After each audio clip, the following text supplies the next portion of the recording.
In the deepest corner of the galaxy there was a market where light rarely touched, a place where cages stretched for miles, each holding creatures that did not belong to this cruel world. Merchants shouted, their voices filled with greed. Buyers laughed, their pockets heavy with coins. And between the noise, one cage stood taller than the rest. Inside that cage was her, the alien giantess. Her body towered over the bars, her skin glowing faintly like the moon. Her eyes were tired, heavy, with sorrow, yet they held a strange beauty. Chains clung to her arms and legs. As if the traders feared her size even in her silence, whispers moved through the crowd like fire. Too big to breed, one alien hissed. Marked for slaughter, another smirked. Her story was already written before she could speak. The crowd saw her as nothing more than flesh to be sold, meat to be weighed. And yet when she blinked, a tear slid down her cheek. It was not the tear of a monster, but the tear of a soul begging for life. The merchants had made their announcement. "This one is special," they cried. "Too big for family, too strange for home, but perfect for meat." The crowd laughed as if it was entertainment. For them, her suffering was a game, but for her, every sound was another nail in the coffin of hope. She remembered her world, a planet of green skies and tall mountains. She remembered running with others of her kind, but she had always been different. Her body grew faster, larger, stronger.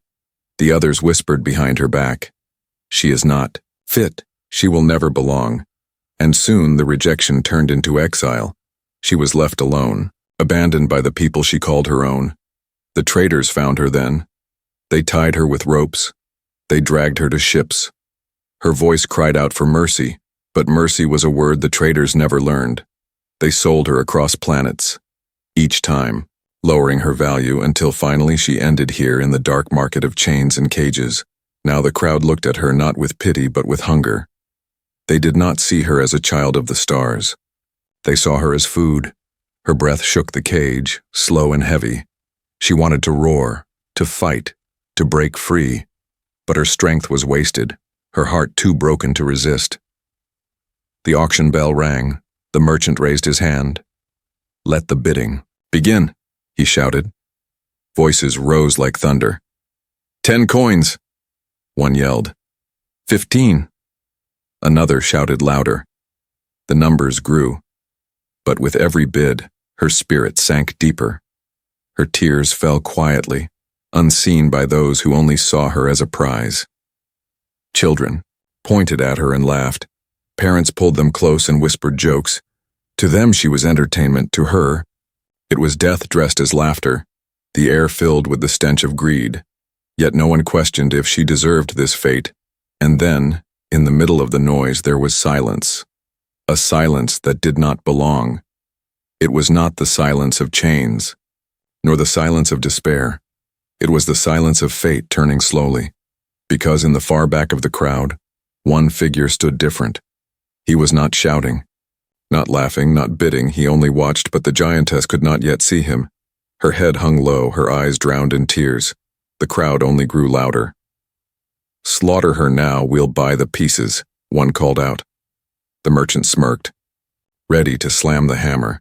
And in that moment, as hope seemed buried, her chains rattled softly. Her voice whispered a question only the stars could hear. "Will no one save me?" The answer had not yet arrived, but the story had only begun. The audience could not know. The crowd could not know. Even she could not know that someone in the shadows had already chosen her, not as meat, not as livestock, but as something more. And so the first chapter of her fate hung in the air, like the last breath before a storm. The alien giantess stood in her cage, too big to breed, too strange to belong, her life marked for slaughter. But destiny was waiting for the one human who dared to claim her. Long before the dark market, long before the chains, the giantess had once belonged to a world of beauty. Her planet was unlike any other. Its skies shimmered with green light, and its rivers glowed softly in the night. It was a land of giants, tall and proud beings who lived in harmony with nature. But even among giants she was different. When she was born, Her mother whispered in awe, "She is strong, stronger than the others." Her father smiled at first, believing she would grow to be a protector of their people. But as years passed, her body grew faster, taller, and larger than anyone had seen before. By the time she was only a child, she towered over adults. Her steps shook the ground, her voice carried like thunder, and soon the whispers began. "She is too big," they said. "She will never find a family. She will never raise children. She does not belong." At first, she tried to ignore them. She ran through the mountains, her laughter echoing like music. She helped carry heavy stones. She lifted trees. She wanted to prove her worth. But no matter what she did, the voices of rejection grew louder. Her friends stopped playing with her when she tried to sit among them. They moved away. When she tried to share food, they turned their backs. Her size, once seen as strength, became a curse in their eyes. She began to hide in caves, crying silently. Her tears fell into the glowing rivers where no one could see her pain. Her parents tried, but even they grew distant. They worried about the shame her size would bring. They whispered at night, thinking she could not hear. "She will never have a place among us. She is too different." And so the little hope in her heart began to wither. One day, when she was still young, a group of strangers arrived on her planet. They were traders with sharp eyes and cruel smiles. They looked at her the way a butcher looks at an animal. To them, her size was not a curse, it was profit. They spoke to the elders, offering shiny metals and strange machines in exchange. The elders hesitated, but in the end, greed spoke louder than love. And so her fate was sold with a handshake. She was betrayed not by enemies, but by her own people. The traders tied her with glowing ropes, ropes that burned when she resisted. She cried out to her family, to her neighbors, to anyone who might save her. But no one moved. No one stepped forward. They only watched as she was dragged away. Their eyes were filled with relief, as if her departure was freedom for them. And for her, it was the death of every bond she had ever known. The traders forced her onto a ship. The walls were cold. The air was thin. She pressed her face against the glass window, watching her planet fade. Her mountains, her rivers, her skies, all vanished into darkness.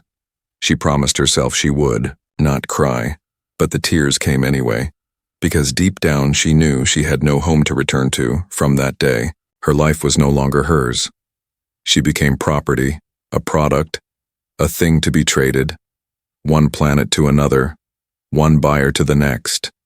Everywhere she went, people stared, some with fear, some with hunger, none with kindness.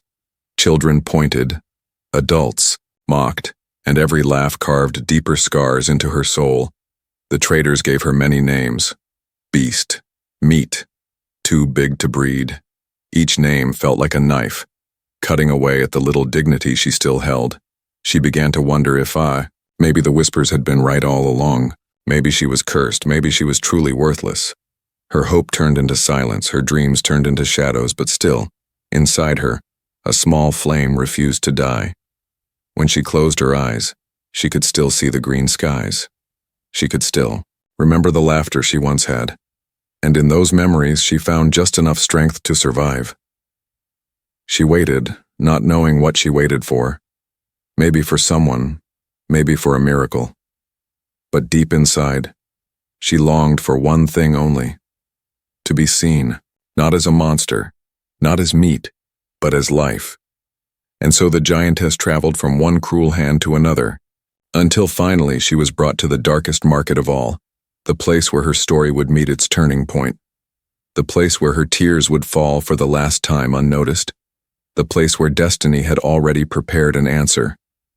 Though she did not yet know it. Her backstory of sorrow was only the beginning, because her chains would one day be broken, not by force, but by a single human heart. The market grew louder as the day of selling began. Merchants decorated their stalls with bright cloth, strange lights, and the smell of cooked meat. Creatures of all shapes filled the place, their voices mixing into a storm of greed. But among all the cages, one cage rose higher, the cage that held the alien giantess. The traders dragged her into the center, chains clinked against the ground, heavy and cruel. Her tall body bent forward, forced into submission. The crowd gasped when they saw her size. Some laughed, some whistled, others shouted in disbelief. "She is massive," one alien yelled. "She could feed a whole army," another shouted. The merchants smiled, pleased with the attention. A man with a loud voice stood on the stage. He was the auctioneer, dressed in gold threads, his mouth sharp with lies. He raised his hands and declared, "Here she is, the one too big to breed, too strange to love, but perfect for meat." The crowd roared with laughter. Some even threw stones at the cage, testing her reaction. But the giantess did not move. Her head stayed low, her eyes hidden. She had learned that showing pain only gave them more joy. The auctioneer struck the ground with a staff. "Let the bidding begin," he shouted. "Start at 10 coins. Immediately, voices clashed. 10, one screamed. 12, another answered. 15, came from the back. The numbers climbed like fire. But to her it was not value, it was doom. Every coin meant another step closer to the slaughterhouse. The crowd treated it as a festival. Children laughed and pointed, merchants cheered each other. The giantess stood at the center of their joy, but she felt like a ghost. Her tears fell silently, invisible in the chaos. No one cared for her sorrow, only for the price of her flesh. One alien shouted, "I'll buy her whole and carve her tonight." The crowd cheered, another laughed, "No, she's too big, we'll cut her into pieces and sell them across the stars." Laughter shook the walls, but in the middle of that noise the giantess whispered inside her heart, "If this is my—" And let it be quick. The auctioneer raised his hand. 20 coins, he called. "Do I hear 25? The numbers kept rising, but then something strange happened. The crowd began to fight. Two buyers shouted over each other. One pulled out a knife, another threatened with claws. The auctioneer grinned, loving the madness. To him, her life was not tragedy, it was profit. The higher they fought, the richer he became. The giantess closed her eyes. She tried to shut out the voices, but the words reached her like poison. Meat, slaughter, carve. Each word was another chain around her soul. She remembered her planet, her mountains, her rivers, but those memories felt far away, fading like smoke. Here in this cage, she was no longer a child of the stars. She was food. The auctioneer slammed the staff. "Again, 30 coins, he shouted. "Do I hear more?" The crowd raised their hands, their eyes burning with hunger, and for the first time the giantess lifted her gaze. Her eyes swept across the crowd. She saw no kindness, no pity, only teeth and claws. And yet, in that ocean of cruelty, she felt something strange, a presence, silent, still, different. But she could not see it clearly. Not yet. The bidding grew wilder. 35. 40. The crowd screamed louder. The auctioneer's voice echoed like thunder. The cage rattled with every stomp, but the giantess felt her spirit slipping away. Her chest rose and fell slowly, her strength fading. Her tears dried before they reached the ground. She whispered, to herself, "This is the end." The auctioneer raised the staff high. "Sold," he shouted. The crowd erupted. The buyer stepped forward, his face cruel, his smile wide. He reached for her chains, ready to claim his prize, and the giantess lowered her head, ready to accept her fate. But then the silence came, a silence sharper than any blade. The noise of the crowd stopped for a moment, as if the universe itself paused. From the far back of the market, a new voice spoke, calm, steady, unlike the others. "I'll take her," the voice said. The crowd turned, shocked. It was not another alien, not another merchant. It was a human, quiet and ordinary. His clothes were simple, his hands empty, but his eyes looked only at her, not at her size, not at her chains. For the first time in her life, the giantess felt seen. The auctioneer laughed. "You? A human? What will you do with her?" The crowd laughed too, mocking him. But the human did not care. He raised his hand higher. "I'll claim her," he repeated. And though his voice was soft, It carried through the silence like thunder. The yow. Giantess stared at him, her breath caught in her chest. She could not believe it. Was it a trick, another cruelty? Or was it something she had never known? Mercy. Her heart, broken for so long, trembled at the thought. And in that trembling, hope flickered, small but alive. The auctioneer smirked. Very well, human. She is yours, but don't say we didn't. Warn you! The hammer struck down. Chains rattled. The crowd shouted in disbelief. And the giantess stood frozen. Her life, once marked for slaughter, had just shifted. Not to freedom, not yet, but to something strange, something unknown, the beginning of destiny. The crowd was still laughing when the human stepped forward. He was not tall, not strong, not covered in gold like the merchants. He looked ordinary with plain clothes and tired eyes, but his steps were steady, each one quiet yet firm. The market, used to noise and greed, seemed confused by his silence. The auctioneer pointed at him and sneered. Look at this human, so small, so weak, and yet he claims her. The crowd erupted in laughter again. Maybe he wants to be her servant, one shouted. Maybe he will be crushed under her hand. Another joked. But the human did not answer. His eyes stayed fixed on the giantess. For the first time in her life, she felt something strange. The way he looked at her was not the way others did.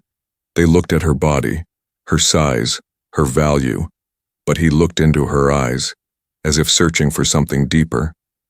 She shifted in her cage, confused and afraid. Could this really be different? Or was it another cruel game?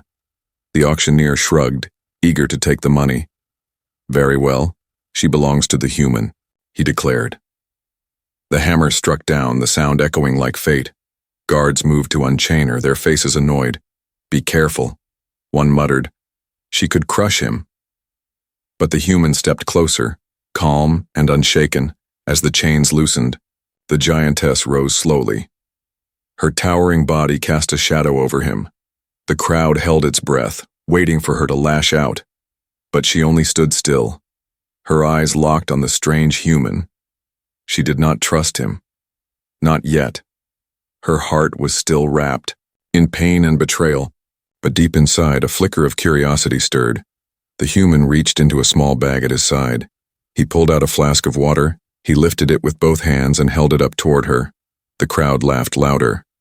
Water? For a beast that size? She needs rivers, not flasks. But the giantess froze. Her lips trembled. Her throat burned with thirst. It had been days since she last drank clean water. The traders had given her only scraps, keeping her weak. Slowly, carefully, she bent down. Her massive hand hovered over the flask. She feared it might be a trick, poisoned water, another cruelty. But when she touched it, the human did not pull away. His hands shook slightly from the weight, but his gaze stayed steady. She lifted the flask to her lips. The water touched her tongue, cool and pure. Her eyes widened as the taste filled her mouth. Tears rolled down her cheeks without warning. No one had offered her kindness in so long, not even something as small as water. The crowd fell silent for a moment. They had never seen her cry like that. But then the mocking began again. Pathetic, one said. She weeps for a human. Another laughed. But the human ignored them all. He simply said, softly but firmly, "You are not meat." The words hit her harder than chains. Her chest tightened, her breath caught. No one had ever spoken to her.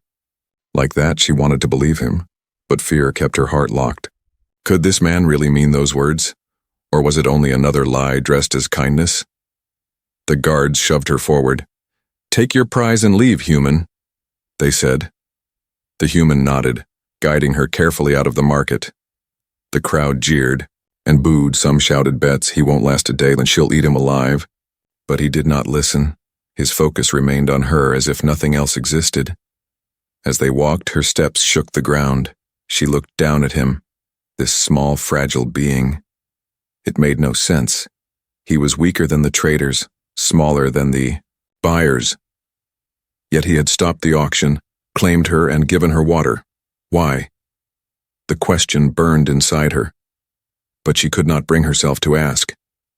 Her voice had been silenced too long. Night fell as they left the noise of the market behind. The human built a small fire, simple and warm. He placed food near her, bread and fruit. She stared at it, suspicious. Was this really for her? He nodded once, calm and sure. Eat, he said. And though the word was simple, it carried something. More respect? Her massive hand reached down, picking the food carefully. She ate slowly, her eyes never leaving him. He did not flinch. He did not run. Instead, he sat by the fire, looking up at the stars. She followed his gaze. For the first time in years, she remembered what the stars looked like without the bars of a cage. A silence stretched between them. Not the silence of fear, not the silence of cruelty, but the silence of two souls who had both carried loneliness. The giantess realized then. This human was not like the others, he was different. And maybe, just maybe, he saw her not as meat, but as life. The night was quiet except for the crackle of the small fire. The giantess sat in the shadows, her massive form curled close to the ground. The human sat across from her, his back straight, but calm. The silence stretched between them like a fragile thread. Neither spoke, yet something unspoken grew in the air. She studied him carefully. His hands were rough, marked with scars of work. His clothes were plain, worn by travel. But his eyes were steady, filled with something she could not understand. Not greed, not hunger, not fear. Something different, something gentler. The food he had given her still sat in her hand. She ate slowly, piece by piece. Every bite felt strange, not because of the taste, but because of what it meant. For so long, food had been thrown at her like scraps for an animal. But this food was offered, not tossed. It was given with choice, with respect. And that small difference shook her heart more than chains ever could.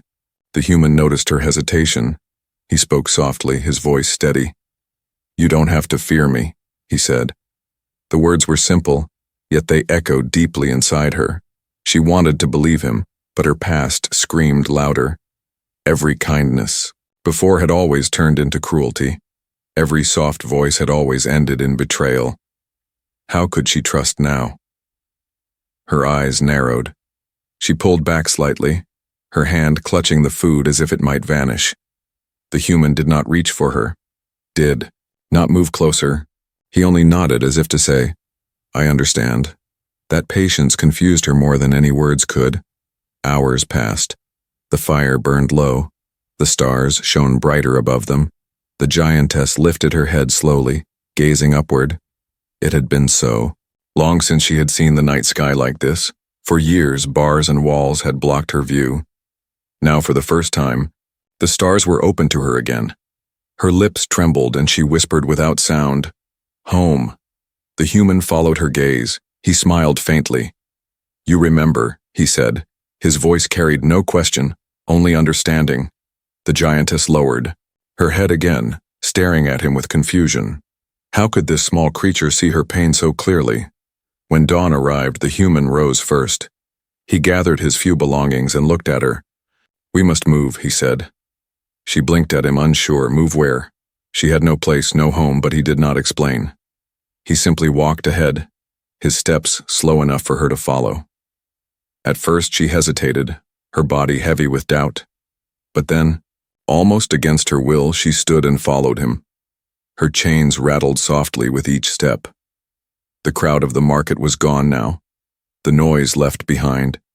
The path ahead was quiet, empty, wide. And for the first time, she did not walk as a prisoner. She walked as if there might be another path for her life. As they traveled, the human offered her water again. This time she did not hesitate as much. She took it carefully, her fingers brushing his hand for just a moment. The touch startled her.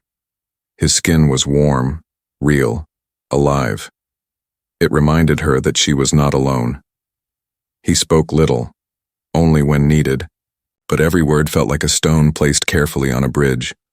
Slowly, step by step, the bridge grew between them. A bridge from fear to trust, from despair to hope. When night came again, he made another fire. She sat closer this time, not as far as before. He handed her bread again, and she ate without waiting. Her eyes met his briefly, and though she said nothing, the look carried meaning. Gratitude. The human nodded once, as if he understood. Then he lay back, looking at the stars. The giantess hesitated, then lowered herself, too.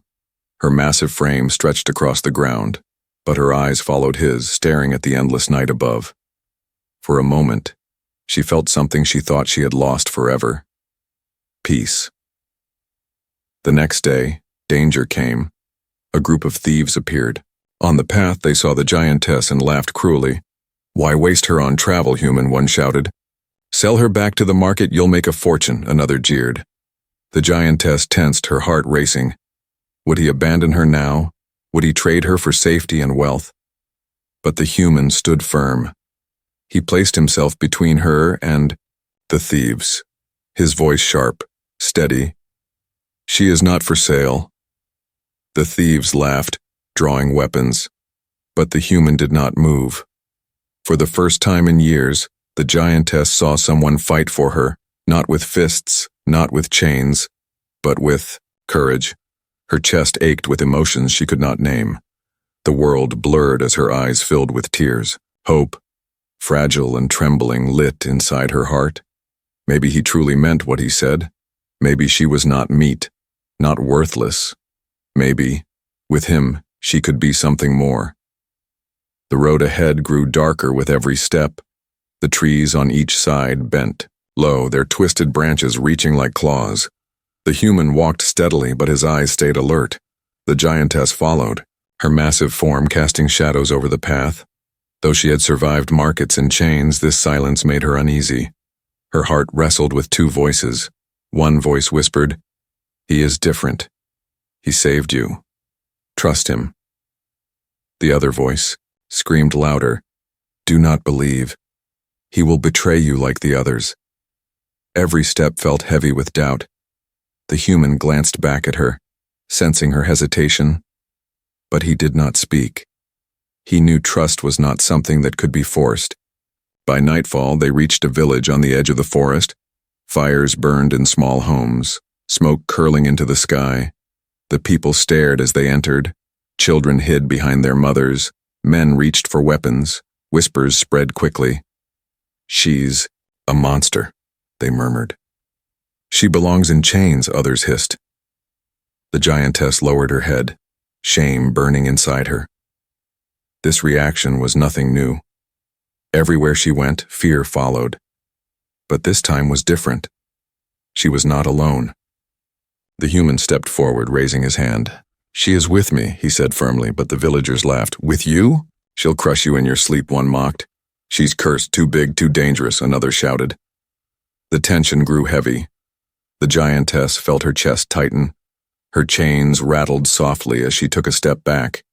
Her old instinct returned. Run, hide, vanish before the stones and whips began. But before she could move, the human stood in front of her. His voice cut through the air, strong and steady. "She is not your enemy," he declared.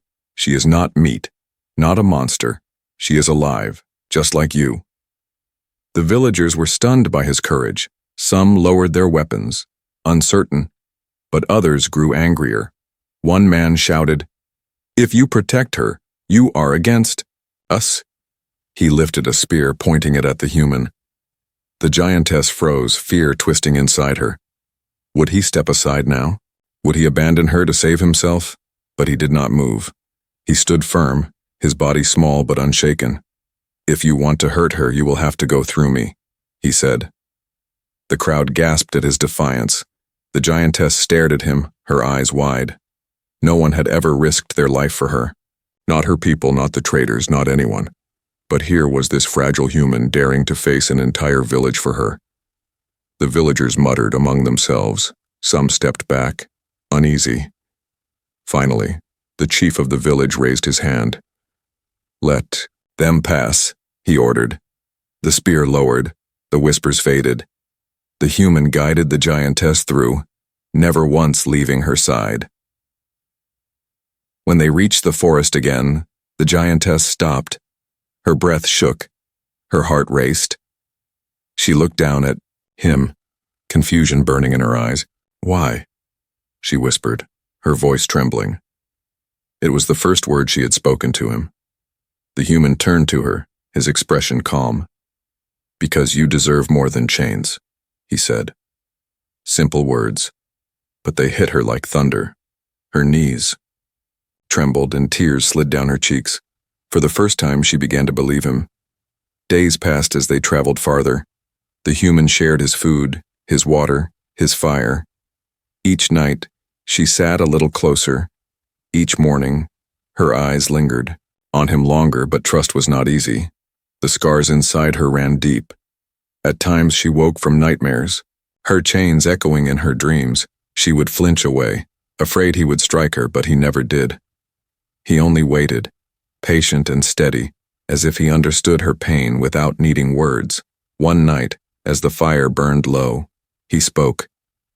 "Do you know why they fear you?" he asked. The giantess shook her head slowly. "Because you are different," he said, "but different does not mean worthless." The word stirred inside her like a seed planted in dry soil. She had been told she was too big, too strange, too cursed, but never before had someone said her difference had meaning. The next day, danger struck again. A group of hunters appeared, armed with nets and chains. They had tracked her scent, hoping to capture and sell her. The giantess froze, her old fear rising, but the human drew his blade, standing before her once more. The hunters laughed. "Step aside, human, she is worth a fortune." But he shook his head. "She is not for sale," he declared. The fight began, steel clashing against steel. The human was small, but his courage was vast. He fought with everything he had.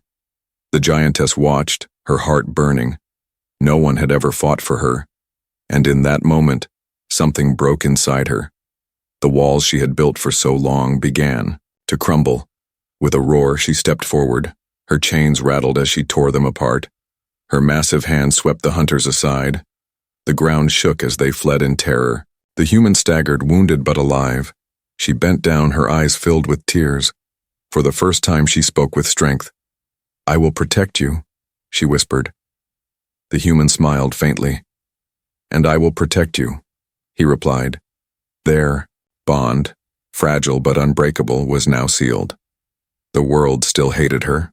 Chains still threatened. But she no longer faced it alone. And for the first time in her life, she felt something she had never known. Hope. The night was heavy with silence. The fire flickered low, painting soft light on the ground. The human lay resting, his breath uneven from the wounds he had taken. Beside him, the giantess sat with her hands folded, her eyes fixed on him. She had never felt fear like this, not for herself, but for him. All her life, she had been called worthless, too big, too strange. She had been marked for slaughter, treated as meat. But now, watching him bleed for her, a truth burned inside her. She was not worthless. If she had been worthless, no one would have fought for her life. Yet he had, and that changed everything. As dawn broke, the forest filled with light. The human stirred, his eyes opening slowly. The giantess leaned closer, her voice soft. "You live," she whispered. He smiled faintly, weak but unbroken. "I told you I would protect you," he said. Her chest tightened, tears glistening. In her eyes, this small, fragile human had given her more than survival. He had given her meaning. Their journey continued, but now it was different. She no longer walked behind him in silence. She walked beside him, her step strong, her head high. The fear that once chained her heart had begun to fade. The world still looked at her with suspicion and fear, but his presence made her unafraid. Every time he glanced at her with trust, her strength grew. Every word he spoke reminded her she was more than the names they had given her. One day they reached the edge of a great mountain. The human stopped, looking up at the towering cliffs. "This is the place," he said quietly. The giantess frowned, confused. What place? She asked. He looked at her and answered, The place where freedom waits. They climbed together, the path steep and dangerous. The human stumbled often, but she lifted him gently, carrying him with ease. For the first time, she realized her size was not a curse. It was her strength, her gift. Every step up the mountain was a step away from her past. The voices of the traders, the laughter of the buyers, the cruelty of her people. They grew quieter the higher she climbed, and when they reached the top, the world opened wide before them stretched a valley of green fields and rivers, untouched and free. No cages, no chains, no markets, only open skies and endless land. The giantess gasped, her heart racing. She turned to him, unable to speak, but her eyes told the story. For the first time in her life, she saw a place where she could belong. The human sat on a rock, his breath heavy. He smiled at her. This place is yours, he said. Her body trembled. Mine, she whispered, as if the word was too unreal to believe. Yes, he answered. No one will hunt you here. No one will sell you. No one will call you meat again. Her knees bent as she sank to the ground, tears falling freely. The earth shook with her sobs, not of sorrow but of release. Years of pain, rejection, and chains poured out of her, and for the first time her tears felt light. She looked at him, her voice breaking. Why? Why give me this? The human's smile softened. Because you were never meant to be slaughtered, he said. You were meant to live, to be free, to be seen. Her chest ached with emotions she had never known. Gratitude, love, belonging. All of them bloomed inside her like fire. Days turned into weeks as they built a life in the valley. The human taught her small things, how to light a fire, how to fish, how to speak more words. In return, she protected him, gathering food, guarding their home. Together, they built not only a shelter but a bond. She laughed for the first time in years. The sound echoed through the valley, warm and alive. He laughed with her, the two voices blending in harmony, but danger was never far. One night, a group of hunters found their valley. They came with chains and weapons, determined to capture her. The giantess roared, her voice shaking. The mountains. The human stood beside her, blade in hand. Together they fought. Her strength and his courage made them unstoppable. The hunters fled in terror, never to return. And when the silence returned, the giantess turned to him, her eyes wide with realization. We are stronger together, she whispered. He nodded, his hand resting on hers. Always, he said. From that day on, she no longer doubted. Her size was not her curse. Her past was not her end. She had been marked for slaughter, yes, but he had marked her with something greater, with trust, with love, with life. One evening, as the sun set over the valley, the giantess stood tall, her shadow stretching across the land. She looked at the human sitting beside her, her voice deep but gentle. You gave me freedom, she said. He shook his head, smiling, softly. No, you found it yourself. I only reminded you it was yours. Her heart swelled, and she bent low, pressing her forehead gently against him. In that moment, she understood. She was no longer a prisoner, no longer meat, no longer cursed. She was alive, she was free, and she was loved.